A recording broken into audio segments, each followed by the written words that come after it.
नमस्कार. हॅलो सह्याद्रीच्या आजच्या भागात सगळ्यांचं मनपूर्वक स्वागत करते. मी डॉक्टर मृण्मयी भजक. आज गुरुपौर्णिमा आहे आणि सह्याद्रीच्या सर्व प्रेक्षकांना, सर्व दर्शकांना गुरुपौर्णिमेच्या हार्दिक शुभेच्छा देते. गुरुपौर्णिमा म्हणजे जे जे उत्तम आहे त्या उत्तमाचा ध्यास घेऊन आपल्या गुरूंना वंदन करणे. आषाढी पौर्णिमा म्हणजेच गुरुपौर्णिमा आणि आषाढाच्या सरी जशा बरसू लागतात तसं संपूर्ण सृष्टीमध्ये एक हिरवाई पसरते, संपूर्ण सृष्टीचं रूप बदलून जातं आणि त्याचबरोबर वर्षा ऋतू सुरू होतो. जेव्हा वर्षा ऋतूचं आगमन होतं तेव्हा सृष्टी तर बदलतेच, पण आपल्या शरीरातही काही बदल होत असतात आणि शरीरात जेव्हा बदल होत असतात तेव्हा त्या शरीराची, आपल्या आरोग्याची काही वेगळी काळजी घेणं देखील खूप गरजेचं असतं. याचसाठी आजचा आपला विशेष भाग आहे. आजचा हॅलो सह्याद्रीचा विषय काय आहे पाहून घेऊया. पावसाळा आला, आरोग्य सांभाळा, असा आजचा आपला हॅलो सह्याद्रीचा विषय आहे. आणि या महत्त्वाच्या विषयावर मार्गदर्शन करण्यासाठी आज आपल्या बरोबर आहेत डॉक्टर प्रज्ञा कापसे. मॅम नमस्कार. कार्यक्रमात आपलं मनापासून स्वागत करते. डॉक्टर प्रज्ञा कापसे ह्या पोदार आयुर्वेद महाविद्यालयामध्ये शल्यतंत्र विभागात सहाय्यक प्राध्यापक म्हणून कार्यरत आहेत. त्या MS सायकोलॉजी देखील आहेत. काउन्सिलिंगमध्ये देखील त्यांचा महत्त्वाचा सहभाग आहे. आजवर त्यांनी 10,000हून अधिक सर्जरीज केलेल्या आहेत. आउटलाईन ऑफ वुंड हिलिंग हे त्यांनी लिहिलेलं पुस्तक आणि महाराष्ट्र आरोग्य विद्यापीठाच्या सिनेटवर त्या बहुमताने नुकत्याच निवडून आलेल्या आहेत. मॅडम त्याबद्दलही आपलं अभिनंदन. आणि आज आपण पावसाळा ह्या विषयावर बोलणार. तर सुरुवात करूया. मॅम पुन्हा एकदा नमस्कार करते, तुम्हाला स्वागत करते कार्यक्रमामध्ये. आणि आता पूर्ण वातावरण बदललेलं आहे, म्हणजे कडक उन्हाळा जो होता अगदी मागच्या महिन्यापर्यंत तर तो आता पूर्ण एक हिरवाई झालेली आहे, थंड झालेलं आहे वातावरण आणि पावसाळा सुरू झालेला आहे. ह्यामध्ये आयुर्वेदामध्ये ऋतूप्रमाणे अनेक बदल केलेले असतात आहारामध्ये, विहारामध्ये. तर हे जे ऋतूंप्रमाणे बदल आपल्याला करायला लागतात तर त्याच्या मागचं शास्त्र काय आहे की का आपण बदल करायला पाहिजेत? कसं आहे ना की आयुर्वेदामध्ये 6 ऋतू सांगितलेले आहेत आणि ह्याच्यामध्ये शिशिर, वसंत, ग्रीष्म आणि वर्षा, शरद, हेमंत असे 6 ऋतू आहेत. ह्याच्यामध्ये जो वर्षा ऋतू आहे तो म्हणजे पावसाळा ज्याला आपण म्हणतो. तर जे 3 दोष आहेत, वात, पित्त आणि कफ, ह्या 3 दोषांचं प्रमाण हे कमी जास्त शरीरामध्ये ऋतूनुसार होत असतं आणि त्यानुसार आपण शरीराची काळजी घेतली पाहिजे आणि त्या अनुषंगाने वेगवेगळे उपचार, पंचकर्म हे केले पाहिजेत. ह्याच्यामध्ये वर्षा ऋतूमध्ये त्यांनी असं सांगितलंय की ग्रीष्म ऋतूत वाताचा संचय होतो, म्हणजे वातदोष हळूहळू साठायला लागतो शरीरामध्ये आणि वर्षा ऋतूमध्ये त्याचा प्रकोप होतो म्हणजे खूप वाढतो तो शरीरामध्ये आणि ही नॅचरल मेकॅनिझम आहे शरीरामध्ये घडणारी. त्याच्यामुळे अजून वात वाढण्यासारख्या काही गोष्टी आहेत, आहार आहेत, विहार आहे, यांचं सेवन आपण केलं नाही पाहिजे हे प्रामुख्याने आयुर्वेद सांगतो.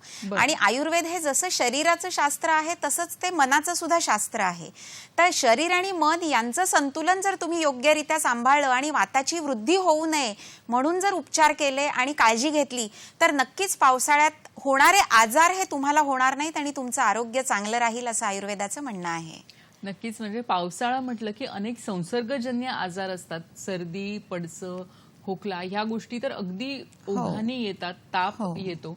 तर ह्या सगळ्या गोष्टींना आपल्याला जर आळा घालायचा असेल, प्रतिबंध करायचा असेल तर अनेक गोष्टी आहेत. तर सगळ्यात आधी आपण आहाराबद्दल काय सांगाल? नक्कीच. कसं आहे की पावसाळ्याचे दिवस सुरू आहेत आणि दूषित पाण्यामुळे साधारणपणे हे आजार जास्त वाढण्याची शक्यता जास्त असते आणि त्याच्यासाठी आपली आणि आपल्या कुटुंबियांची काळजी घेणं हे खूप आवश्यक आहे. आता याच्यामध्ये मी जसं म्हटलं की वात वाढू नये किंवा वाताची वृद्धी होऊ नये म्हणून आपण आहार कसा घ्यायला हवा, तर साधारण तो पचण्यासाठी अतिशय हलका आणि साधं अन्न असं आपण सेवन करायला हवं. म्हणजे गरम पाणी आहे हे प्यायला पाहिजे. त्याच्यानंतर आलं घालून चहा जे लोक पितात तर त्यांनी आलं घालून जर चहा प्यायला सकाळी, गवती चहाचा वापर त्याच्यामध्ये केला आणि तो काढा जर उकळून सकाळी सकाळी घेतला तर त्याच्यामुळे कफ किंवा खोकला, सर्दी, पडसं असे आजार होत नाहीत. त्याच्यानंतर हलका आणि पौष्टिक संतुलित आहार घ्यायचा की वरण, भात, भाजी, पोळी, कोशिंबीर, सलाड आणि षड्रसात्मक म्हणजे गोडही हवं, थोडंसं आंबट हवं, थोडं तुरट हवं, थोडं खारट, म्हणजे एकच रस आपण जास्त प्रमाणात सेवन करतोय, खातोय असं नसावं, ज्याच्यामुळे की तीनही दोषांची समतोलिता या आपल्या आहारामध्ये राहते. आणि सुकामेवा आहे किंवा पालक आहे, कांदा, लसूण यांचंही योग्य प्रमाणातच सेवन पाहिजे. कुठलाही पदार्थ किंवा कुठलाही रस हा अति प्रमाणामध्ये सेवन केला नाही गेला पाहिजे. आणि ह्याच्यामध्ये विशेष करून त्यांनी सांगितलं की कोल्ड ड्रिंक्स आहेत, थंड पाणी आहे, बाहेरचे रस्त्यावरचं उघडे पदार्थ किंवा उघडं अन्न जे आहे हे खाणं टाळलं पाहिजे. आणि लोक तेच करतात की पावसाळा आहे, चला मस्त थंड वातावरण आहे, आपण बाहेर गेलो, त्या ठेल्यावरची आपण भजी खाल्ली, तो भजीवाल्याची गाडी उभी असते, वडापाव खा, आणि मग योग्य ती काळजी तिथे घेतली गेलेली नसेल, हायजिनिक काही गोष्टी सांभाळल्या गेल्या नसतील, तर मग दुसऱ्या दिवशी त्याचे परिणाम आपल्याला दिसायला लागतात. तर या दृष्टीने आहार हा अतिशय योग्य, सात्विक, समतोल, साधा, गरम, पचायला हलका, सुपाच्य असाच घ्यायला हवा. बरोबर आहे. तुम्ही यामध्ये अनेक गोष्टी सांगितल्या. एकतर आपला आहार घरचा हवा, ताजा हवा, गरम हवा. यामध्ये मला एक प्रश्न विचारायचे की कच्च्या भाज्या किंवा जे कच्चं सॅलडचा तुम्ही उल्लेख केलात, तर हे पावसाळ्यामध्ये किती प्रमाणात घेतलं पाहिजे? त्याचं प्रमाण काही कमी किंवा जास्त केलं गेलं पाहिजे का? नक्कीच. आणि हा खूप महत्त्वाचा प्रश्न आहे. काही सायंटिफिक रिसर्च ह्याच्यावर पब्लिश झालेले आहेत पेपर्स, आणि ह्यानुसार तुम्ही जर विचार केलात की आपली पूर्वीची भारतीय पद्धती कशी होती, तर ताटामध्ये जेव्हा आपण पदार्थ वाढतो तेव्हा डाव्या बाजूला कोशिंबीर, उजव्या बाजूला भाजी, मध्ये आमटीची वाटी, पोळी आणि भाताची मूद अशी आपल्या भारतीय संस्कृतीमध्ये, आणि थोडंसं लोणचं किंवा चटणी जे काही असेल ते, अशी पद्धत आपल्याकडे वाढण्याची होती किंवा अजूनही आहे.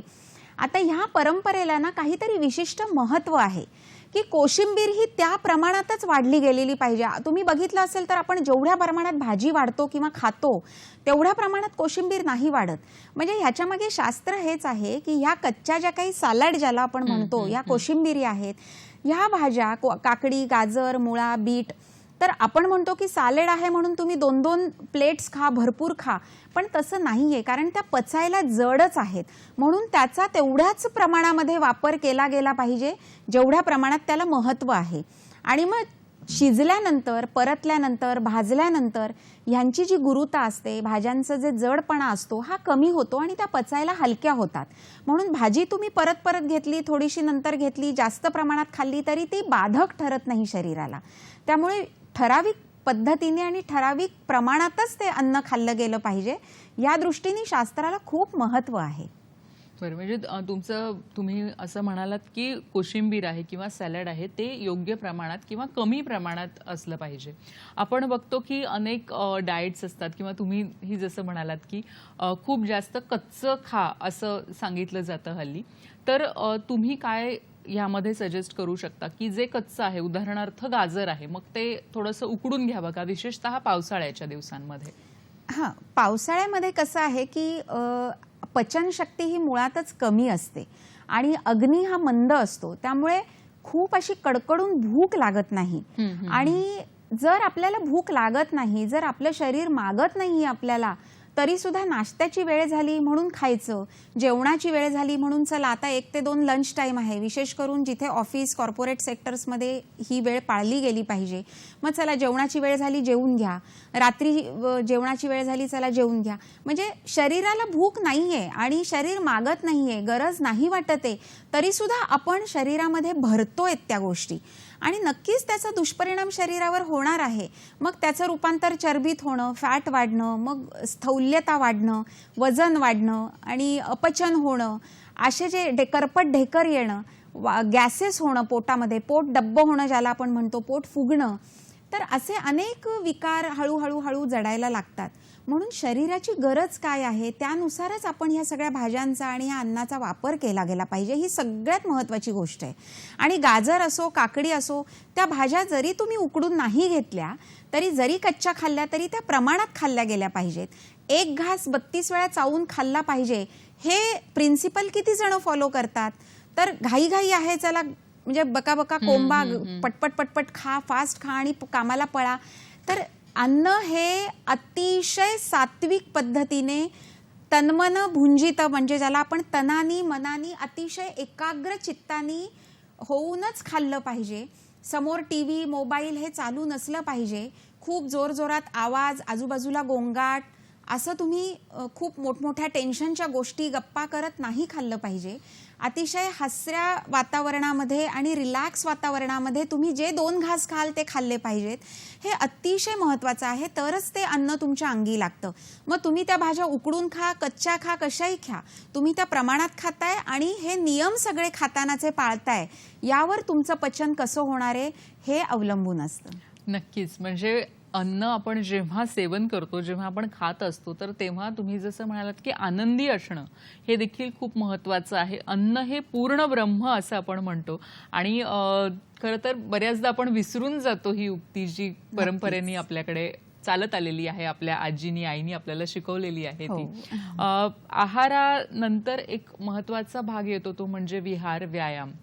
पावसाळ्यात असं होतं की जो एक रेग्युलर चालणं असतं लोकांचं, तर ते थोडंसं कमी होतं, थांबतं, किंवा मग आज पाऊसच आहे, मग आज नको जाऊया चालायला, असं होतं. तर काय सांगाल तुम्ही त्याबद्दल? कसं आपण व्यवस्थित रोजच्या रोज व्यायाम कसा करावा?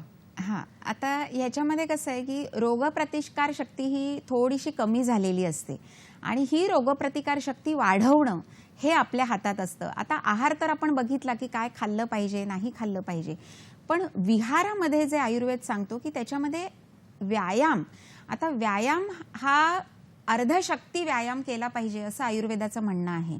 म्हणजे आपली शक्ती जेवढी आहे त्याच्या अर्धा व्यायाम.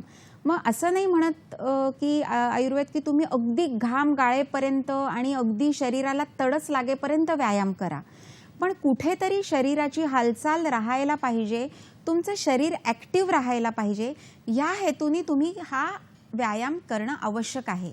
मग पावसाळ्यामध्ये खूप जोराचा पाऊस पडतो म्हणून वॉकला जाणं हे थोडंसं म्हणजे आपण नाही प्रेफर करत. मग घरच्या घरी तुम्ही हा व्यायाम करू शकता. योगासनं आहेत, सूर्यनमस्कार आहे, हलकी काही आसनं आहेत, पोटावरची आसनं, पाठीवरची आसनं, वॉर्मअप एक्सरसाइजेस आहेत, किंवा काही प्रमाणामध्ये तुम्ही जिममध्ये जाऊन काही व्यायाम तुम्ही करू शकता. कार्डिओचे एक्सरसाइजेस आहेत ते करू शकता. सगळ्यात महत्त्वाचं ह्याच्यामध्ये मानसिक संतुलन जर समतोल राखायचं असेल तर तुम्ही प्राणायाम करू शकता. रोजची एक अर्धा तासाची ध्यानधारणा जरी केलीत तरी तुमचं मानसिक आरोग्य चांगलं राहायला मदत होते. या दृष्टीने तुम्ही व्यायाम कुठला करायचा, व्यायामाचे भरपूर प्रकार आहेत. फक्त चालायला जाणं, सायकलिंग करणं असंही नाही. पोहण्याचा व्यायाम अतिशय चांगला आहे. तर इंडोअर ह्याच्यामध्ये तुम्ही स्विमिंग पूलला जाऊन पोहण्याचा व्यायाम करू शकता, जेणेकरून शरीर ॲक्टिव्ह राहील आणि थोडंसं स्नायूंचं चलनवलन चांगलं होईल. अशा दृष्टीने तुम्ही हा व्यायाम करणं अपेक्षित आहे. नक्कीच. म्हणजे आहार कसा घ्यायचा हे आपण पाहिलं, विहार पाहिलं, आणि तुम्ही सांगितलं की ध्यानधारणा करणं ही खूप महत्त्वाचं आहे, कारण मनाचं आरोग्य जिथे असेल तर मनाचं आरोग्य आणि शरीराचं आरोग्य हे दोन्ही आपल्यासाठी महत्त्वाचं आहे. आपण ह्या सगळ्या गोष्टी पाहिल्या की पावसाळ्यात आणि एरवी देखील आपण खरं तर ह्या सगळ्या पाळल्या पाहिजेत.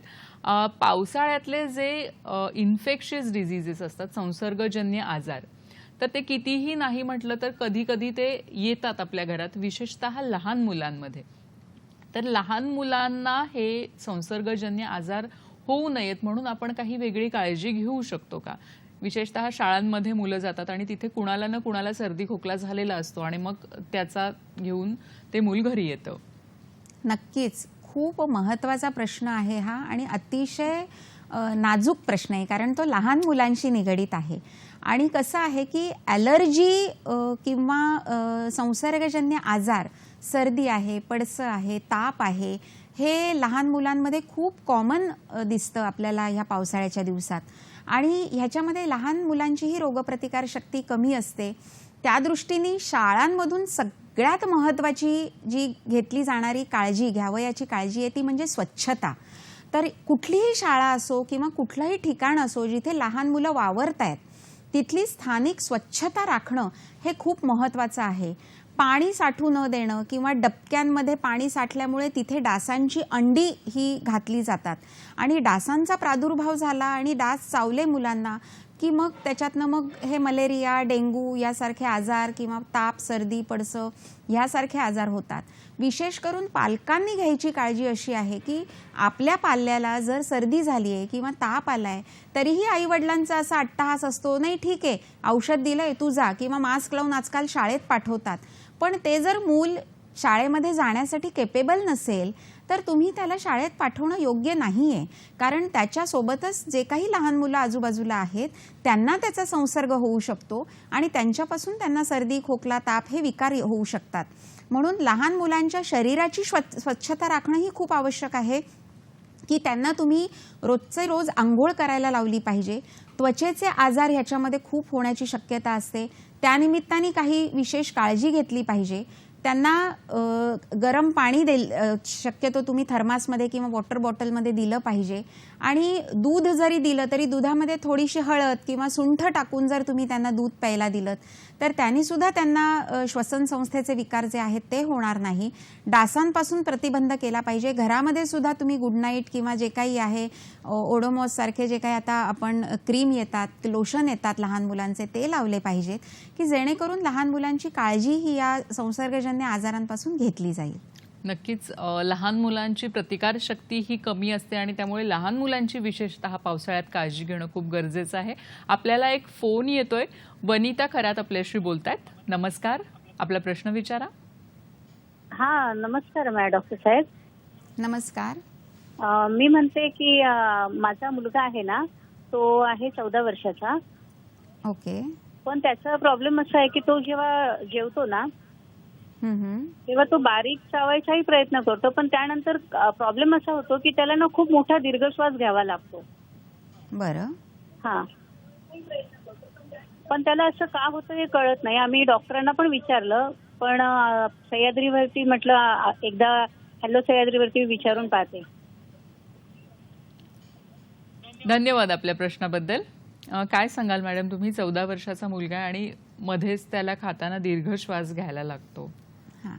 आता हा कसा आहे की हा फक्त पावसाळ्यात होणारा त्रास नाहीये. जर त्याला हा त्रास वर्षभर होत असेल तर त्याचं कुठेतरी कारण असणार आहे, ते आपण शोधून काढलं पाहिजे.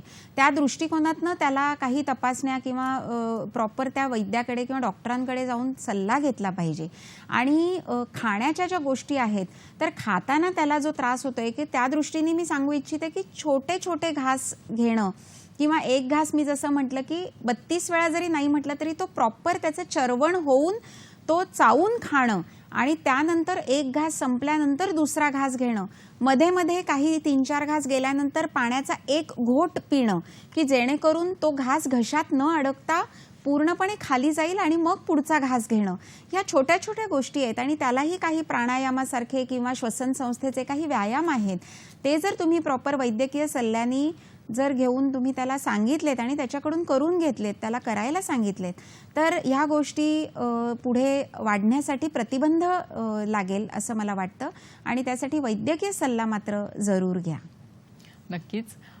खरं तर आणखीही प्रश्न आहेत. पावसाळ्यामध्ये आपल्या आरोग्याची काळजी कशी घ्यायची, जे इतर आजार आहेत त्यांना रोखायचं कसं आणि सुदृढ कसं राहायचं, याविषयी आणखीही माहिती करून घेणार आहोत कार्यक्रमातून. आता वेळ झाली एका छोट्याशा विश्रांतीची. पाहत रहा हॅलो सह्याद्री.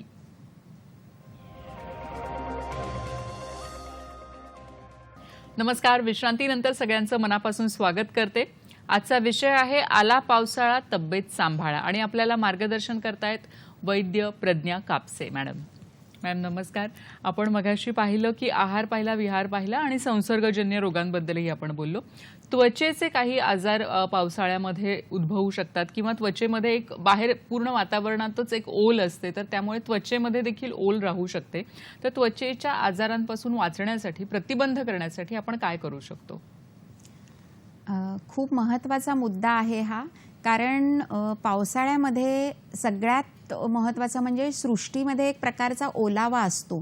म्हणजे उन्हाळ्याची उष्णता बाहेर निघते आणि संपूर्ण ठिकाणी असा एक ओलावा असल्यामुळे काय होतं, ॲलर्जी म्हणा किंवा त्वचेचे विकार म्हणा, bacterial infection, viral infection, fungal infections, हे वेगवेगळे आजार आपल्याला होऊ शकतात. आणि त्वचेचे विकार, पोटाचे विकार, श्वसन संस्थेचे विकार, डोळ्यांचे विकार, असे अनेक प्रकारचे विकार होऊ नयेत म्हणून सगळ्यात महत्त्वाचं मी म्हटलं की तसं त्वचेच्या सुद्धा स्वच्छता राखणं खूप आवश्यक आहे. त्यासाठी रोज जेव्हा आंघोळ करतो तेव्हा आंघोळ करताना ह्यात मी असा सल्ला देईन की कडुनिंब हे अगदी सहज मिळणारं एक झाड आहे, औषधी द्रव्य आहे. तर कडुनिंबाची जी पानं आहेत ती पानं तुम्ही जर आंघोळीच्या पाण्यामध्ये टाकून त्या पाण्याने जर आंघोळ केली तर ह्या अशा प्रकारचे जे फंगल इन्फेक्शन्स विशेष करून पावसाळ्यामध्ये होण्याचे खूप प्रमाण आहे, खूप असे पेशंट्स आमच्याकडे येतात, तर ते होणार नाही. त्यानंतर पावसाळ्यामध्ये काय होतं, आपण साचलेल्या पाण्यांमधून किंवा खड्ड्यांमधून ज्याच्यामध्ये डबकी पाण्याची असतात त्याच्यातून आपल्याला कधी कधी जावं लागतं, चालावं लागतं. तर अशा पाण्यातून खड्ड्यांमधून चालणं हे टाळलं पाहिजे, कारण त्याच्यामध्ये ना भरपूर जीवजंतू असतात आणि मग त्याच्यामध्ये जर पाय गेले, ती पायाची त्वचा दिवसभर मग पाय ओले राहतात. तुम्ही जर विशेष करून ऑफिसमध्ये तसेच बसलात आणि मग त्या पायांमध्ये मग चिखल्या होणं किंवा सालं निघणं किंवा पायामध्ये फंगल इन्फेक्शन होणं, असे जे आजार आहेत त्वचेचे हे होतात. म्हणून मग हातपाय पूर्ण स्वच्छ तुम्ही धुवून ते सुकवणं, पायाच्या बोटांमधली जागा विशेष करून धुतल्यानंतर पूर्ण सुकवून तिथे पावडर लावणं, काही अँटीफंगल पावडर चांगल्या मिळतात त्या लावणं हे खूप महत्त्वाचं आहे. कधी कधी आयुर्वेदिक दुकानांमध्ये नीम ऑइल मिळतं, तर त्या नीम ऑइलचे काही थेंब तुम्ही जर पाण्यात, आंघोळीच्या पाण्यामध्ये टाकून त्या पाण्याने आंघोळ केली, चेहरा धुतला तरी त्वचेचे विकार होत नाहीत. जसं मी म्हटलं तसं सगळ्यात महत्त्वाचं तुमची ऑफिसची जागा आणि तुम्ही राहताय ते घर हे कोरडं आणि स्वच्छ ठेवणं हे खूप आवश्यक आहे. घरामध्ये AC असतो, घरामध्ये पंखा असतो, तर ACची सर्व्हिसिंग आपण वेळच्या वेळी करून घेणं हे खूप महत्त्वाचं आहे. पंखेसुद्धा प्रॉपर तुम्ही त्यांची सर्व्हिसिंग करणं, स्वच्छता ठेवणं हे महत्त्वाचं आहे. घरामध्ये पावसाळ्यानी भिंतींमधून लिकेज बऱ्याच वेळेला होण्याची शक्यता असते, तर ह्या भिंती कोरड्या ठेवल्या पाहिजेत.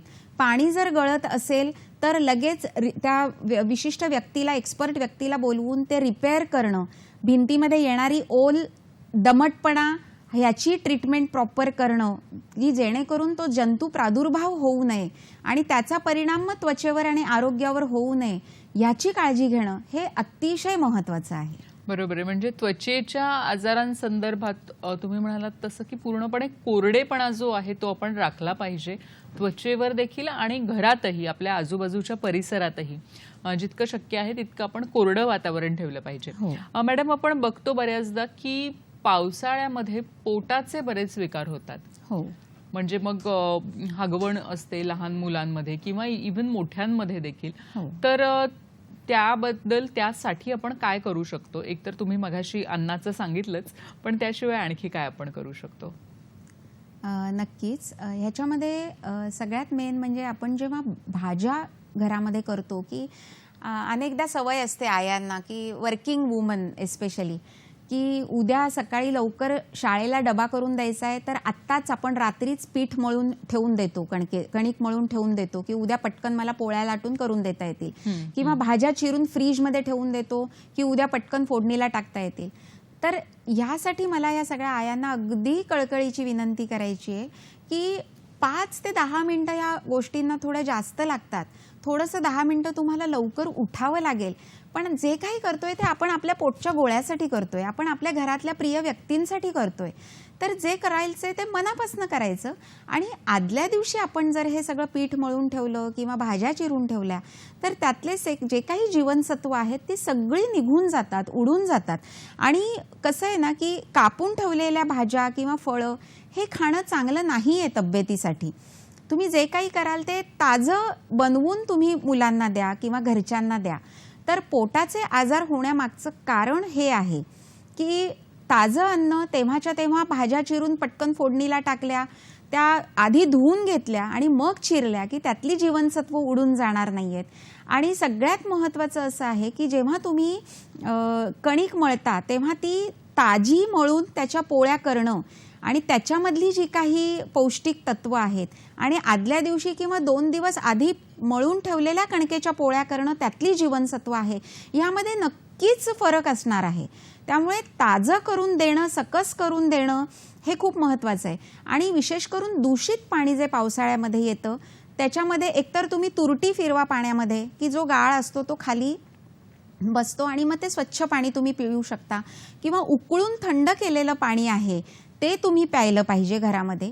आजकाल सगळीकडे ॲक्वागार्ड आहे, वॉटर फिल्टर्स आहेत, आरो आहे, तर ह्या दृष्टीने हे पाणी पिणं सुद्धा शरीरासाठी हितकरच आहे. फक्त पाणी उकळून गाळून किंवा फिल्टरचं पिणं हे पोटाच्या दृष्टीने खूप महत्त्वाचं आहे. नाहीतर मग जुलाब होणं, जसं आपण म्हटलं की हगवण होणं, पोटामध्ये मुरडा येणं किंवा पोट दुखणं वारंवार, शुद्ध पाण्याचा पिण्यासाठी वापर केला पाहिजे. आणि तुम्ही जेव्हा ऑफिसमध्ये जाल तिथे तुम्हाला माहिती आहे, किंवा बाहेर कुठे जाल दौऱ्यावर किंवा बाहेरच्या ठिकाणी जिथं पाणी तुम्हाला स्वच्छ मिळेल याची गॅरंटी नाही आहे. बिस्लरीचं पाणी मिळालं तर खूपच छान, नाही मिळालं तर स्वतःची घरामधली उकळून थंड केलेली एक पाण्याची छोटी बाटली सोबत ठेवा, जेणेकरून तुम्हाला कुठलंही पाणी पिण्याची वेळ येऊ नये. त्याच्यानंतर शेतामध्ये सुद्धा जे काही शेतकरी किंवा स्लम एरियामध्ये जे काही लोक राहत आहेत ते सुद्धा नाल्याचे, ओढ्याचं, विहिरीचं पाणी पितात. पण ह्यामध्ये बारीक बारीक अळ्या असतात, अंडी असतात, ज्यातून जंतू प्रादुर्भाव होऊ शकतो आणि मग जुलाब, उलट्या अशा प्रकारचे आजार होऊ शकतात. तर ह्या प्रकारची काळजी घेणं ही खूप महत्त्वाचं आहे. शहरामध्ये ह्या सोयी सुविधा खूप असतात, पण जसं आपण गावाकडे, खेड्याकडे, शेताकडे जातो त्या लोकांना ह्या सुविधा नाही मिळत. मग ह्या लोकांनी काय काळजी घ्यायची, तर पाणी उकळून गाळून पिणं, थंड करून पिणं, तुरटीचा वापर करणं, या अशा प्रकारची काळजी घेणं हे सहज शक्य आहे. नक्कीच, म्हणजे पाण्यातून जंतूंचा प्रादुर्भाव होणार नाही याची आपण काळजी घेतोय. आणि त्याचप्रमाणे अन्न हे ताजं करणं आणि ताजं खाणं हे देखील गरजेचं आहे. आपल्याला एक फोन येतोय, दादा उबाळे आपल्याशी बोलतायत. नमस्कार, आपला प्रश्न विचारा. नमस्ते, माझा प्रश्न असा आहे की पावसाळ्यामध्ये टायफॉइड आणि निमोनिया यासारखे आजार झाले तर कोणते उपचार घेतले पाहिजे याबद्दल सांगा. धन्यवाद. काय सांगाल मॅडम, टायफॉइड आणि न्यूमोनिया? हो, न्यूमोनिया हा श्वसन संस्थेचा विकार आहे, लंग्सचा आजार आहे. आणि ह्याच्यामध्ये तुम्ही जसं म्हणता की खोकला आहे किंवा ताप येतो, वारंवार कफ बाहेर पडतो. आता ह्याच्यामध्ये सुद्धा श्वसन संस्थेचा आजार होऊ नये तेव्हा मी म्हटलं की आधीपासूनच घ्यायची जी काळजी आहे की काही घरगुती उपाय असतात. आता घरामध्ये आपण मसाले वापरतो, मसाल्यामध्ये पिंपळी असते, किंवा आपण ज्याला आपण आलं म्हणतो, सुंठ असते, किंवा काळ्या मिरी असते, लवंग असते, तर ह्या हळद असते, ह्या सगळ्या मसाल्यांचा वापर करून आपण काही भाज्या किंवा ज्याला आपण घरातले जे पदार्थ आहेत स्वयंपाकघरातले त्यांना फोडणी देणं ज्याला आपण म्हणतो, त्याच्यावर आपण संस्कार करतो. तर असे पदार्थ आपल्या आहारामध्ये असणं खूप आवश्यक आहे. आणि थोडंसं जरी वाटलं की नाही खोकला येतोय किंवा कफ बाहेर पडतोय, तर आपण कसं करतो की होईल, 1-2-3 दिवसात बरं होईल म्हणून स्वतःच जातो आपण मेडिकलवाल्याकडे आणि त्या दुकानदाराला म्हणतो की मला खोकल्याचं औषध दे. पण तो जर न्यूमोनियाचा खोकला आहे, तो जर एक विशिष्ट आजारातला खोकला आहे, ताप आहे किंवा एक पोटाचा विकार आहे, तर टायफॉइड आहे, तर ताप आला म्हणून क्रोसिन घेतलं आणि मग आपण वाट बघतो 2 दिवस 3 दिवस, होईल बरं. पण अशा वेळेला 24 तासानंतर सुद्धा जर ही लक्षणं नाही थांबली तर एक सेफर साईड म्हणून आपण वैद्यकीय सल्ला घेणं हे आवश्यक आहे. आणि मग डॉक्टरांच्या सल्ल्याने तुम्ही ही औषधं घ्या. केमिस्टवाला देतोय म्हणून आपण ते सिरप महिने पितो आणि मग गरम पाणी पितो आणि आपल्याला ते बरं वाटत नाही, किंबहुना तो आजार वाढतो, ती लक्षणं वाढतात. तर तसं न करता 2 दिवस झाले आणि उपचार घरगुती करून सुद्धा जर तुम्हाला फरक नसेल पडत, तर तुम्ही वैद्यकीय सल्ल्याने योग्य ती तपासणी करूनच ते उपचार केले पाहिजेत. टायफॉइडमध्ये सुद्धा आतड्याची पचनशक्ती जी आहे ही कमी होते आणि पोट दुखणं, पोटामध्ये मुरडा होऊन पातळ संडासला होणं हे खूप प्रामुख्याने दिसून येतं. तर ह्याच्यासाठी तुम्हाला आवश्यक ते औषध हे वैद्यकीय सल्ल्यानेच घेतलं गेलं पाहिजे, याची काळजी घेतली गेली पाहिजे. आणि सोबत मी मागे सांगितला तसा आहार, विहार आणि व्यायाम असं जर तुम्ही पाळलं तर नक्कीच त्याचं प्रमाण कमी व्हायला मदत होईल. नक्कीच, म्हणजे खरं तर पावसाळ्यात अनेक वेगवेगळे आजार असतात आणि त्यांना आपण प्रतिबंध कशा पद्धतीने घालू शकतो ह्याविषयी आज आपण बोलतोय. मॅडम, तुम्ही मगाशी उल्लेख केलात की जिथे खूप दाट लोकवस्ती आहे किंवा अगदी झोपडपट्टी आहे किंवा वस्ती पातळीवर जिथे राहायला लागतं, तर अशा ठिकाणी पावसाळ्यामध्ये काय विशेष काळजी घेणं खूप गरजेचं आहे? कारण तिथे एकतर खूप गर्दी असते, पाणी साचलेलं असतं, पाण्याचा निचरा होत नसतो, तर अशा वेळी काय करायला पाहिजे? यामध्ये जशी सर्वसामान्य नागरिक म्हणून आपली जबाबदारी आहे किंवा डॉक्टर म्हणून आमचीही काही जबाबदारी कर्तव्य आहेत, तसंच तिथलं जे लोकल म्हणजे स्थानिक प्रशासन आहे, मग ग्रामपंचायत असेल, नगर परिषद असेल, नगरपालिका असेल, महानगरपालिका असेल, तर ह्यांच्या अधिकाऱ्यांवरची सुद्धा ही खूप मोठी जबाबदारी आहे की आपण ज्या भागामध्ये राहतोय त्या भागातल्या नागरिकांसाठी आपण ह्या गोष्टींची काळजी घेणं की जिथे मी म्हटलं की खूप पाणी साठतं, मग तिथे पाणी साठू नये म्हणून पावसाळ्याच्या आधीच एक 15 दिवस महिनाभर तशा रस्त्यांची खड्डे असतील तर ते बुजवणं, ती तजवीज योग्य करणं की जिथे खूप पाण्याचा प्रादुर्भाव किंवा डबकी साचणार नाही किंवा जिथे डासांच्या आळ्या तिथे निर्माण होणार नाहीत किंवा उघड्यावरचं जे काही अन्न आहे किंवा जिथे असे ज्याला आपण म्हणतो वडापावच्या गाड्या आहेत त्या लोकांना थोडंसं प्रशिक्षण देणं की तुम्ही जरी उघड्यावर तुमच्या गाड्या लावत असाल तरी त्याच्यावर एक प्लास्टिक झाका किंवा थोडंसं एक संरक्षण कवच त्या अन्नपदार्थांना द्या की जेणेकरून जे लोक तुमच्याकडे खायला येतील त्यांना या आजारांचा प्रादुर्भाव होणार नाही. स्लम एरियामध्ये किंवा दाट वस्ती असणाऱ्या झोपडपट्ट्यांमध्ये सुद्धा ह्या लोकांना ह्या आरोग्यविषयक बाबींची आपण काळजी त्यांना कशी घ्यायची यासाठी काही अवेअरनेस प्रोग्राम त्यांच्यासाठी राखले पाहिजेत. मग अंगणवाडीमधल्या ज्या आशा वर्कर आहेत त्यांना याचं प्रॉपर ट्रेनिंग दिलं गेलं पाहिजे की त्या वस्तींमध्ये जाऊन त्या लोकांशी संवाद साधून त्या लोकांना याबद्दल त्या जागरूक करतील. लहान मुलांना उघड्यावर शौचास बसवायला अजूनही सांगतात. ह्या स्लम एरियामध्ये झोपडपट्ट्यांमध्ये अजूनही जिथे संडास किंवा प्रॉपर मलविसर्जनाच्या जागा आहेत तरी सुद्धा लहान मुलांना उघड्यावर बसवलं जातं शौचाला. मग अशा ठिकाणी शौचालय बांधून त्यांचा योग्य वापर कसा करावा हे सुद्धा सार्वजनिक आरोग्याच्या दृष्टीने खूप महत्त्वाचं आहे. किंवा परिसरामधल्या ज्या काही नाल्या आहेत, उघडे गटारं आहेत किंवा डबकी साचू नयेत म्हणून त्यांची प्रॉपर त्यांच्यावर जाळ्या बसवणं किंवा त्या जिथे पाणी साठणार नाही म्हणून त्या पाण्याचा योग्य निचरा कसा होईल यासाठी प्रशासनाने जास्त चांगलं याबाबत दक्षता पाळून लक्ष दिलं पाहिजे. त्याच्यानंतर आठवड्यातला एक दिवस हा कोरडा दिवस पाळावा की घरामध्ये सुद्धा सगळ्या लोकांनी पिण्याची सगळी भांडी आहेत ही स्वच्छ धुवून, माठ असो ज्याच्यामध्ये आपण पाणी पिण्याचं साठवतो, ही भांडी आठवड्यातनं एकदा धुवून पूर्ण कोरडी करून पुसून मग त्याच्यामध्ये ती पूर्ण सुकी करून मग त्याच्यामध्ये परत स्वच्छ पाणी भरलं पाहिजे. ह्या सगळ्या छोट्या छोट्या गोष्टी आहेत की जिथे सांडपाण्यासाठी शोषखडा किंवा परसबाग निर्माण करावी की ते सांडपाणी तुम्ही परसबागेतल्या झाडांना म्हणजे ते पाणी वायाही नाही जाणार आणि झाडांना मिळेल आणि त्या पाण्याचा योग्य तो निचरा होईल. तर अशा छोट्या छोट्या गोष्टींची जर आपण जाणीव लोकांना करून दिली तर नक्कीच ह्या आजारांचं जे प्रमाण आहे ते कमी व्हायला मदत होईल. वा मॅडमनी खरं तर खूप छोट्या छोट्या आपल्याला टिप्स दिलेल्या आहेत आणि आठवड्यातून एकदा कोरडा दिवस पाळणं हे पण खूप तुम्ही छान सांगितलं की पिण्याची भांडी आपण व्यवस्थित स्वच्छ केली पाहिजेत. अशा आणखीही आपल्याला काही टिप्स मिळणार आहेत कार्यक्रमातून आणि आणखी आपण जाणून घेणार आहोत की पावसाळ्याच्या दिवसांमध्ये आपलं आरोग्य कसं राखायचं याबद्दल आपण चर्चा करणार आहोत कार्यक्रमातून. आत्ता वेळ झाली एका छोट्याशा विश्रांतीची. पाहत रहा हॅलो सह्याद्री. नमस्कार. विश्रांतीनंतर सगळ्यांचं मनापासून स्वागत करते. आजचा विषय आहे पावसाळा आला तब्येत सांभाळा आणि आज आपल्याला मार्गदर्शन करतायत पोदार आयुर्वेदिक महाविद्यालयामधील सहाय्यक प्राध्यापक डॉक्टर प्रज्ञा कापसे. मॅडम, पावसाळा म्हटलं की मगाशी जसं तुम्ही उल्लेख केलात एकतर भजी असते आणि दुसरं म्हणजे चहा. तर भजी आपल्याला बाहेरची खायची नाहीये हे तर मॅडमनी सांगितलेलं आहेच, पण त्याबरोबर चहा आपण कुठल्या कुठल्या वेगवेगळ्या पद्धतीने आणि विशेषतः पावसाळ्यामध्ये ते आपल्या आरोग्यालाही हितकारक असेल अशा चहांबद्दल आम्हाला सांगा.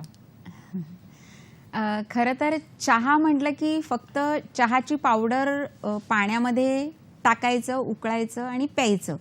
आता त्याच्यामध्ये कसं आहे की त्याचे दुष्परिणाम हे कुठल्याही गोष्टीचं अतिसेवन हे दुष्परिणाम करणारच आहे. पण जर आपल्याला एखाद्याला चहा द्यायचा असेल तर आता आम्ही आयुर्वेदिक डॉक्टर खूप काही चांगले चांगले फॉर्म्युले आम्ही जसे आम्हाला सुचतील तसे वापरत असतो. आता ह्याच्यामध्ये कोविडच्या काळात जसं आपल्याला आठवत असेल की एक आयुष काढा म्हणून खूप प्रसिद्ध होता आणि खास आमच्या आयुष डिपार्टमेंटनी हे फॉर्म्युलेशन दिलेलं होतं. मग ह्याच्यामध्ये थोडीशी तुळशीची पानं, त्याच्यानंतर दालचिनीचा एक तुकडा, सुंठ एक पाव चमचा किंवा जर सुंठ नसेल, पावडर नसेल, तर त्याच्याऐवजी आल्याचा एक छोटा तुकडा, नंतर पाव चमचा हळद, 1 ते 2 काळी मिरी, काळी मिरीचे दाणे ठेचून आणि छोटासा गुळाचा खडा, असं तुम्ही संपूर्ण एक साधारण जर 1.5 कप पाणी घेतलं तर त्याच्यामध्ये अर्धा कप उरेपर्यंत हे पाणी आटवायचं, हे सगळं जिन्नस घालून, आणि मग ते गाळून गरम ते प्यायला द्यायचं. तर हे जे काही सगळे जिन्नस आहेत, मग त्याच्यामध्ये गूळ आहे, हळद आहे, सुंठ किंवा आलं आहे, किंवा दालचिनी आहे, काळी मिरी आहे, आणि सगळ्यात महत्त्वाचं तुळशीची पानं आहे. तर तुळस ही कफग्न आहे आणि आपल्या घराघरामध्ये तुळस ही असतेच, कारण ही सगळ्यात जास्त ऑक्सिजन आपल्याला देणारी वनस्पती आहे, औषधी वनस्पती आहे. त्यामुळे तुळशीचा वापर हा प्रत्येकाने घरामध्ये केला पाहिजे. अगदी त्यामुळे तुम्ही साधा चहा पिण्याच्या ऐवजी जर असा आयुष काढा आम्ही ज्याला म्हणतो, असा तुम्ही एक आयुर्वेदिक चहा एक फॉर्म्युलेशन बनवून ठेवलं की आजकाल मसाल्याचा चहा, आता मसाल्याचा चहा म्हणजे काय, तर त्याच्यामध्ये हे सगळं असतं, दालचिनी असते, मिरे असतात, सुंठीची पावडर असते. मग त्याच्यामध्ये तुम्ही गवती चहा मिळतो, त्याच्या छोट्या छोट्या छोट्या काड्या करून तुम्ही एक फ्रीजमध्ये ठेवून देऊ शकता, की ज्या तुम्हाला कायम थोडीशी तुम्ही एक चिमूटभर काडी त्याच्यामध्ये टाकली, 1-2-3 काड्या त्याच्यात टाकल्या की ते कफग्न आहे, म्हणजे कफ वाढू देत नाही असे काही, किंवा उकाळा ज्याला आपण म्हणतो, की अगदीच तुम्हाला हवं असेल तर थोडंसं चहापत्ती किंवा चहा पावडर अगदी थोडी, आणि पाणी उकळायचं आणि त्याच्यामध्ये थोडंसं लिंबू पिळायचं आणि 1 काळी मिरी त्यामध्ये कुटून टाकायची आणि ते गाळून प्यायचं. आणि शक्यतो साखर वापरायची नाही साखरेच्या ऐवजी, कारण साखर ही रिफाइंड प्रोसेस आहे, साखरेवर केली जाते, की जी शरीरालाही टॉक्सिकच आहे, घातकच आहे. त्याच्यामुळे त्याच्याऐवजी तुम्ही जर काळा गूळ वापरला, रसायनयुक्त, ज्याच्यामध्ये लोह खूप आहे, ऑर्गॅनिक जॅगरी ज्याला आपण म्हणतो, त्याच्यामध्ये लोह असल्यामुळे ते हिमोग्लोबिनही वाढवतं आणि कफ पातळ करतं, कफ वाढू देत नाही. तर अतिशय औषधी असा हा गूळ आहे. तर प्रत्येक पदार्थामध्ये सुद्धा गूळ वापरावा असं आम्ही आयुर्वेदिक डॉक्टर रेकमेंड करतो, आणि त्याच्यामुळे चवही खूप छान लागते. आणि ह्याच्यामध्ये जर तुम्ही असे वेगवेगळे कधी कधी आवळा पावडर आहे, किंवा नागरमोथाची पावडर आहे, किंवा थोडंसं ज्याला आपण म्हणतो गुळवेल चूर्ण, हे कडू असतं पण औषधी असतं की ज्यांनी वात वाढत नाही. तर असे काही आयुर्वेदिक द्रव्य खूप आहेत, ते जर तुम्ही षडंग पानीय जे आम्ही म्हणतो आयुर्वेदामध्ये, ज्याच्यामध्ये 6 गोष्टी आहेत, की मुस्ता आहे, मुस्ता म्हणजे नागरमोथा, परपट म्हणजे वाळा आहे, वाळ्याचेही प्रकार आहेत वेगवेगळ्या प्रकारचे. तर आपण वाळ्याचं पाणी उन्हाळ्यामध्ये पितो, की वाळा आपण पाण्यात टाकतो, तो वाळा. त्याच्यानंतर नागर म्हणजे सुंठ, तर मुस्ता, परपट, उशिर, चंदन, चंदन ज्याला आपण श्वेतचंदन म्हणतो, रक्तचंदन म्हणतो, तर चंदनाची थोडीशी पावडर, उदिच्च म्हणजे वाळा, आणि नागर म्हणजे सुंठ. अशा 6 गोष्टी घालून जे पाणी आपण उकळून घेतो, ते पाणी उकळून थंड करून तुम्ही बॉटलमध्ये बनवून ठेवलं आणि ते तुम्ही जर एक थोडं थोडं घोट प्यायलात, तर त्यांनी तुमचे पचनाचे विकार किंवा सतत तहान लागणं, घशाला कोरड पडणं, हे आजार होणार नाहीत आणि ह्या गोष्टी नक्कीच टळतील. तर खूप छान छान फॉर्म्युलेशन आहेत आयुर्वेदामध्ये. व्यक्तीची प्रकृती बघून आपण त्याला हे सजेस्ट करू शकतो. आणि ह्या सगळ्या ज्या गोष्टी आहेत त्या आपल्या घरी असतातच, त्यामुळे नक्कीच आपण त्याचा उपयोग उत्तम पद्धतीने करू शकतो. छत्रपती संभाजीनगरवरून आपल्याला फोन येतोय. अमोल आपल्याशी बोलतायत. नमस्कार, आपला प्रश्न विचारा. नमस्कार मॅडम. नमस्कार मॅडम, मला कापसे मॅडमांना प्रश्न. मॅडम, माझ्या घरी 1.5 वर्षाचं मूल आहे. ओके. आणि पावसाळा सुरू झाला तेव्हापासून ते सतत ते आजारी पडते, म्हणजे त्याला सर्दी, खोकला वगैरे होत राहते. तर मग त्याला ह्या गोष्टी होऊ नये म्हणून काय प्रिकॉशन घ्यावी? आणि दुसरा प्रश्न असा होता की मुलांना काही लस वगैरे द्यावी का? त्याचं वय 1.5 वर्ष. धन्यवाद आपल्या प्रश्नाबद्दल. काय सांगाल मॅडम? हो, लहान मुलांना, आता 1.5 वर्षाचंच मूल आहे, तर त्याचे जे काही प्रॉपर तुम्हाला त्याच्या वयोमानानुसार जी काही लसीकरणाची जो चार्ट आहे तो फॉलो करणं आवश्यक आहे. आणि तुम्ही त्यांचा पेडियाट्रिशियन त्याचा कोणीतरी असेलच, तर त्या वैद्यकीय सल्ल्यानुसार त्या व्हॅक्सिन्स देणं, लसी देणं हे खूप आवश्यक आहे. आजकाल इन्फ्लुएन्झा, फ्लू ह्याची सुद्धा व्हॅक्सिन्स आलेली आहेत. तर ही व्हॅक्सिन सुद्धा दिली गेलीच पाहिजेत लहान मुलांना. आणि सतत सतत आजारी का पडतं, आता लहान बाळ म्हटलं की ते आईच्या दुधावर असतं, तर मातेचं आरोग्य हे चांगलं असणं खूप आवश्यक आहे. काही जणांना ॲलर्जिक रायनायटिसचा, आयांना विशेष करून महिलांना खूप त्रास असतो. मग त्यांनी सर्दी आपल्याला होऊ नये म्हणून ही काळजी घेणं खूप आवश्यक आहे. बाळाला तुम्ही कितीही औषधं द्या, पण जर आईला सतत सतत सर्दी पडसं होत असेल, आईची प्रकृती जर कफ प्रकृती असेल आणि ते बाळ जर आईच्या दुधावर असेल, तर आईची काळजी घेणं आरोग्याची खूप महत्त्वाचं आहे.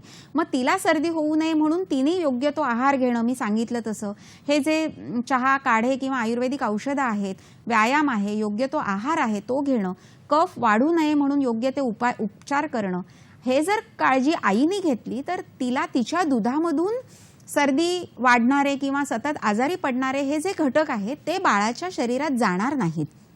आणि बाळाला सर्दी होऊ नये म्हणून मी जसं म्हटलं की बाळगुटी आहे, बाळगुटीचे आता सिरप पण मिळतात. आधी आपण उगाळून द्यायचो, पण आता बाळगुटीचं सिरप मिळतं, ते सिरप तुम्ही द्या. किंवा आयुर्वेदामध्ये सुवर्णप्राशन नावाचं एक उत्तम असं औषधी आपण प्रकल्प चालवतो की हे सोनं एका औषधी तुपामध्ये सिद्ध करून आपण त्या तुपाचे ड्रॉप्स आपण त्या बाळाला देतो की जेणेकरून त्याची रोगप्रतिकार शक्ती वाढते. महत्त्वाचं हेच आहे की तुम्ही त्याला शरीराला रोगाला लढण्यासाठी योग्य आणि कणखर असं बनवलं पाहिजे, त्याची प्रतिकारशक्ती चांगली ठेवली पाहिजे. मग त्याचा आहार विहार हा तुम्ही ठेवला पाहिजे, योग्य त्या वेळेला त्या वैद्यकीय सल्ल्यानेच त्याला औषधोपचार केले पाहिजेत, तर त्याची नक्कीच इम्युनिटी वाढायला मदत होईल. नक्कीच मॅडम, म्हणजे लहान मुलांमध्ये विशेषतः प्रतिबंध हा आपण केला पाहिजे आणि आपण अनेक गोष्टी त्यासाठी सांगितलेल्या आहेत. आपण आयुर्वेदामध्ये PhD आहात आणि आयुर्वेद आणि पंचकर्म हा एक महत्त्वाचा भाग आहे. तर पावसाळ्यामध्ये कुठल्या पद्धतीचं पंचकर्म करायला पाहिजे? आणि माझा प्रश्न असा आहे की आपल्याला समजा काही त्रास होत नाहीये तरी देखील पंचकर्म करावं का? आयुर्वेद म्हणलं की पंचकर्म हे समीकरण ठरलेलं आहे. आणि ह्याच्यामध्ये कसं आहे की मी म्हटलं तसं की वाताचा प्रकोप असतो, वात वाढलेला असतो शरीरामध्ये. आणि सगळ्यात महत्त्वाचं, मग ज्यांना ऑलरेडी त्यांची वातप्रकृती आहे, वाताचे काही आजार आहेत, संधिगत वात आहे किंवा ऑस्टिओआर्थरायटिस ज्याला आपण म्हणतो, विशेष करून मेनोपॉझल एजमध्ये असलेल्या ज्या स्त्रिया आहेत तर त्यांनाही असे काही आजार होण्याची शक्यता असते. मग सुदृढ माणसांनी सुद्धा हे पंचकर्म करणं हे आवश्यक आहे, पुढे हे आजार होऊ नये म्हणून. आणि आजारी असलेल्या व्यक्तींनीही हे पंचकर्म करून घेणं हे आवश्यक आहे. आता हे पंचकर्म कुठलं करायचं? वातासाठी आयुर्वेदामध्ये बस्ती सांगितलेली आहे. आता सर्वांग स्नेहन स्वेदन की सर्वांगामध्ये असलेला वात हा कमी करायचा असेल तर तुम्ही संपूर्ण अंगाला तेल लावून मालिश करून गरम गरम पाण्याने एकतर त्याला शेक दिला पाहिजे किंवा आंघोळ केली पाहिजे. ज्यांना प्रॉपर स्पामध्ये जाऊन किंवा पंचकर्म सेंटर्समध्ये जाऊन करून घ्यायला वेळ नाही आहे, त्यांनी ॲटलिस्ट घरामध्ये तिळाचं तेल कुठेही अवेलेबल होतं, तिळाचं तेल लावून तुम्ही जर आंघोळ केलीत, गरम पाण्याने शेक दिलात शरीराला, तर संपूर्ण शरीरामध्ये वात वाढणार नाही. आणि सर्वांग स्नेहन स्वेदन केल्यानंतर मग प्रॉपर 7 दिवस जो बस्तीक्रम सांगितलेला आहे, ज्याला आपण एनिमा म्हणतो की शौचाच्या वाटे औषधी काढे आणि तेलं यांचा आपण एनिमा देतो त्या पेशंटला किंवा त्या व्यक्तीला, जेणेकरून जो वात आहे, ज्या वाताचं स्थान पक्वाशय सांगितलेलं आहे, आतडी जी मोठी आतडी आहेत ते सांगितलेलं आहे की त्याच्यातले गॅसेस, त्याच्यातला वातदोष हा पूर्ण कमी होतो आणि वाताचं संतुलन शरीरामध्ये राहायला मदत होते. मग त्यासोबत नस्य आहे, शिरोधारा आहे, बाकीही पंचकर्म आहेत, पण ती त्या त्या अवस्थेनुसार आणि वैद्यकीय सल्ल्याने केली गेली पाहिजेत, ज्याचा नक्कीच तुम्हाला पुढच्या वर्षभरासाठी उपयोग हा चांगला होऊ शकतो. नक्कीच मॅडम, खरं तर तुम्ही सांगितलं की पंचकर्म हे प्रॉपर पंचकर्म सेंटरमध्ये जाऊन केलं तर उत्तमच आहे, पण घरच्या घरी देखील आपण त्या पद्धतीने आपल्या शरीराला सुदृढ ठेवू शकतो. तुम्ही काय सांगाल की महिलांनी काही वेगळी दक्षता घ्यावी का पावसाळ्यामध्ये? अगदी थोडक्यात काय सांगाल याबद्दल? हो, कसं आहे की स्त्रीचा रोल हा एक वेगळा रोल असतो. म्हणजे सकाळी उठल्यापासून घरच्यांचं करणं, डबे करणं, त्याच्यानंतर वर्किंग वुमन असेल तर ऑफिसला जाणं. तर सगळ्यात महत्त्वाचं स्त्रीने आपली काळजी, घरातली गृहिणी म्हणून आहे, तिने आपली काळजी जर घेतली तर ती कुटुंबाची काळजी ही चांगली घेऊ शकते. आता विशेष करून अशा स्त्रिया असतात की ज्यांना मासिक पाळीचे काही त्रास असतात, पोटात दुखणं किंवा अंगावरून खूप जाणं किंवा पांढरं पाणी जाणं किंवा पाळीच्या वेळेला रक्तस्राव अति होणं. तर अशा वेळेला आणि त्याही विशेष करून जर पावसाळ्यामध्ये जर ह्या गोष्टी असतील, जास्त घडत असतील, तर कसं आहे की ट्रेननी प्रवास करतात स्त्रिया, कधी कधी गाड्या बंद पडतात किंवा कामावरून घरी यायला स्त्रीला उशीर होतो आणि मग अशा वेळेला स्थानिक आरोग्य, हायजीन जे असतं ते स्त्रियांकडून राखलं जात नाही आणि स्वतःच्या शरीराकडे स्त्रिया दुर्लक्ष करतात आणि मग त्याचे परिणाम मग गर्भाशयावर होणं किंवा योनी मार्गाचे विकार होणं, मग तिथे फंगल इन्फेक्शन होणं, हे असे जे विकार आहेत हे होणं खूप खूप प्रमाणामध्ये आपल्याला दिसून येतं. बरोबर. हे होऊ नये म्हणून स्त्रीनी आपली स्वतःची काळजी, शरीराची काळजी, स्वच्छता, भले 2 कामं तुम्ही बाजूला ठेवा पण आधी स्वतःच्या शरीराची स्वच्छता राखा आणि काळजी घ्या. योग्य तो आहार घ्या, योग्य तो विहार घ्या. कालचं शिळं राहिलंय म्हणून आता कुणाला द्यायचं, मग मी संपवते, किंवा हे अन्न वाया जाऊ नये म्हणून मग आता मीच खाऊन टाकते, किंवा मुलांच्याही ताटातलं राहिलंय म्हणून मीच खाते. त्यानी मग अजून ओबेसिटी किंवा वजन वाढणं, स्थूलता वाढणं हे स्त्रियांमध्ये खूप प्रमाणात घडतं. योग्य ती पुरेशी झोप स्त्रियांना मिळत नाही, की रात्री उशिरा झोपतात, सगळं घरातलं आवरून सगळे झोपल्यावर आणि मग सकाळी डबे करायचे म्हणून अजून पहाटे उठून कामाला लागतात. त्यांनी 3 ते 4 तास समजा झोप झाली तर त्यांनी सुद्धा मग शरीराच्या पचन संस्थेवर, रोगप्रतिकार शक्तीवर परिणाम होतो. तर सगळ्यात महत्त्वाचं की घरातल्या गृहिणींनी 6 ते 7 तास योग्य तेवढी झोप घेतलीच पाहिजे. माझा नवरा उशिरा कामावरून येतो म्हणून मी त्याच्यासाठी जेवायची थांबते आणि मग 12 वाजता जेवते आणि मग लगेच झोपते, असं केलं नाही पाहिजे. तर योग्य तुम्ही सूर्योदयाच्या आधी जेवून घ्या किंवा लवकरात लवकर जेवून त्याच्यानंतर 2 ते 2.5 तासानंतरच झोपलं पाहिजे. लवकर जेवा आणि लवकर झोपा, जेणेकरून प्रॉपर तुम्हाला झोप मिळाली तर तुमच्या शरीराची जी काही सुदृढ अवस्था आहे आणि जेणेकरून मनाची पण सुदृढ अवस्था आहे ही राखण्यास मदत होईल. नक्कीच.